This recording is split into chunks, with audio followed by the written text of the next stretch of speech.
Bonjour à tous et à toutes, j'espère que vous allez bien. Aujourd'hui, on s'intéresse à la réunion des États généraux, institution qui ne s'est pas réunie depuis 1614. Face à une situation politique et financière catastrophique, Louis XVI se voit contraint de convoquer les États généraux.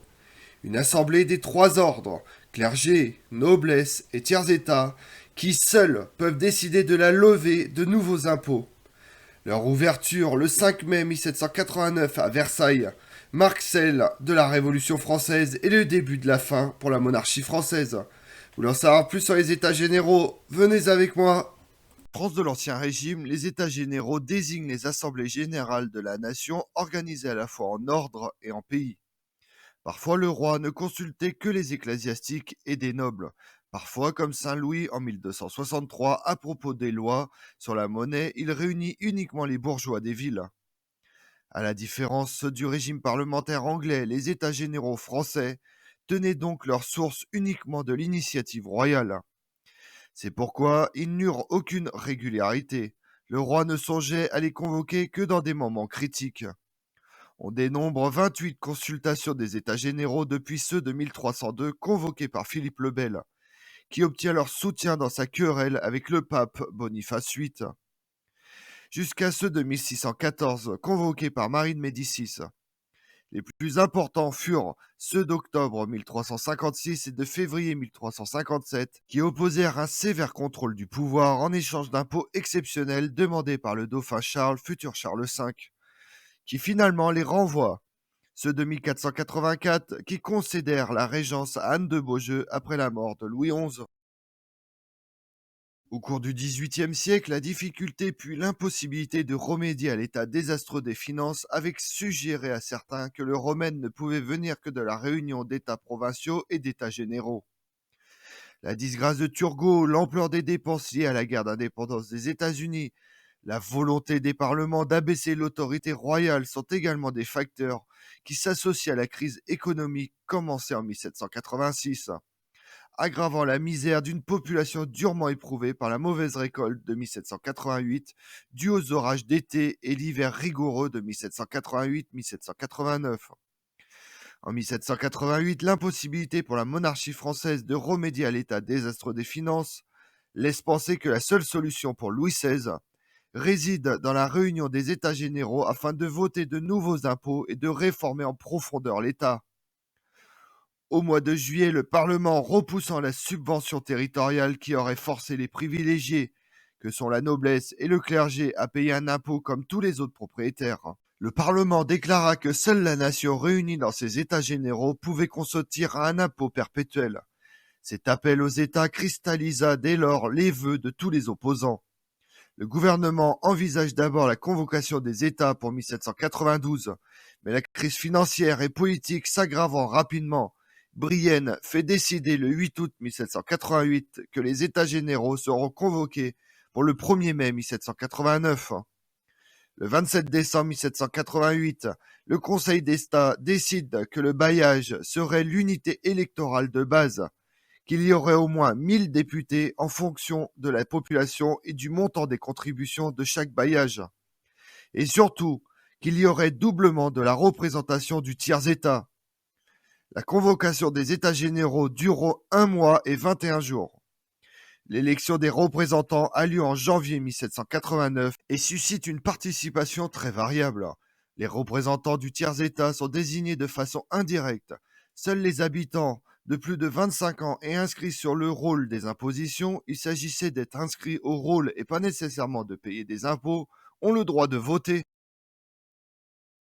Les ordres privilégiés, par principe hostiles à toute réforme susceptible de remettre en cause leurs acquis et leur prédominance, y voilà l'occasion de conforter durablement les fondements essentiels de la société. La noblesse, représentée par 270 députés, souhaite la fin de la monarchie absolue en place depuis Louis XIV, afin de retrouver ses droits d'autrefois, à l'image du propre frère du roi, Charles de France, comte d'Artois et futur Charles X.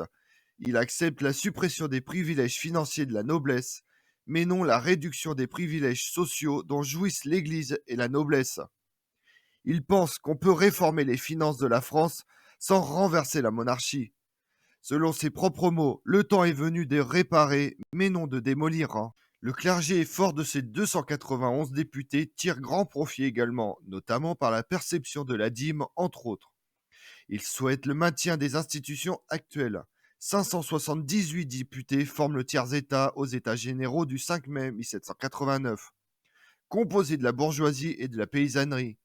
La bourgeoisie, plutôt urbaine et enrichie par le commerce et la finance, sensible aux idées nouvelles des Lumières, voit sa force économique et ses prétentions bloquées par ses origines roturières.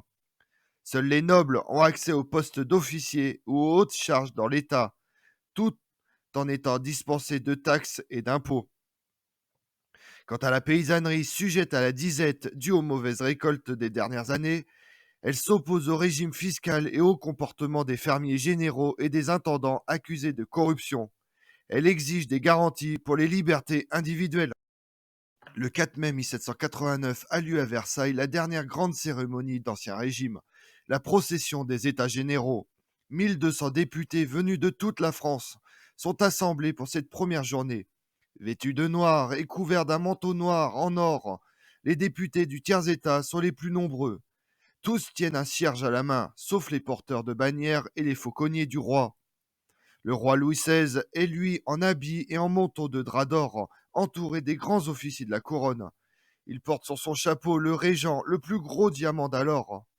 La reine Marie-Antoinette porte une robe d'or et d'argent. Le roi est acclamé, pas elle, qui est perçue comme dépensière et responsable de la misère du peuple.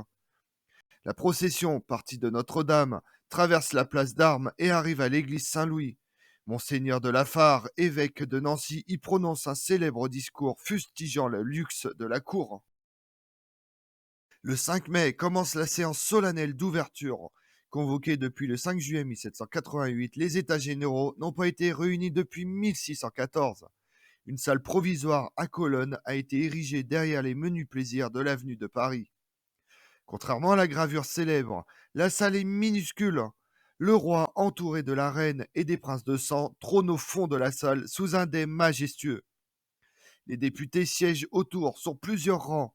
Ceux du tiers-État y donneront naissance le 17 juin avec quelques-uns du clergé et de la noblesse à la première Assemblée nationale. Louis XVI ouvre la séance par un discours dans lequel il rappelle les circonstances qui l'ont conduit à cette convocation et ce qu'il attend des États généraux. En roi pacifique, il se déclare le premier ami de ce peuple. Suivent les discours de Barotin, le garde des Sceaux, puis de Necker, ministre des Finances, sur la situation économique du royaume. Le déficit budgétaire est de 56 millions. De nouveaux impôts suffiront, selon lui, à le combler. Mais content de ce piètre discours sans ambition de réforme et conscient des attentes du pays, le tiers-État prendra les choses en main. La Révolution française est en marche. Et pendant ce temps-là, dans le monde, le 7 janvier 1789, on voit la première élection présidentielle aux États-Unis. Un mois plus tard, George Washington est désigné président de l'Union.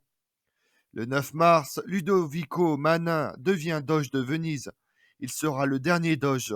Son règne prendra fin en 1797. Le 22 septembre, victoire des Russes sur les Ottomans à la bataille de Rimnik.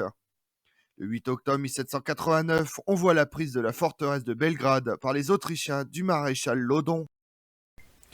Comme on l'a vu, les États généraux étaient une assemblée convoquée par le roi de France dès le Moyen-Âge, pour résoudre les crises politiques ou financières.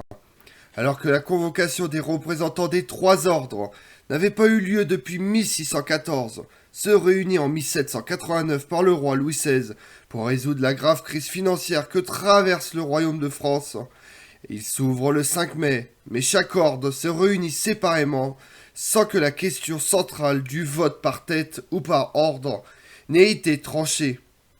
Le tiers-État finit par se décréter Assemblée nationale constituante le 17 juin, mettant ainsi fin à la monarchie absolue en France.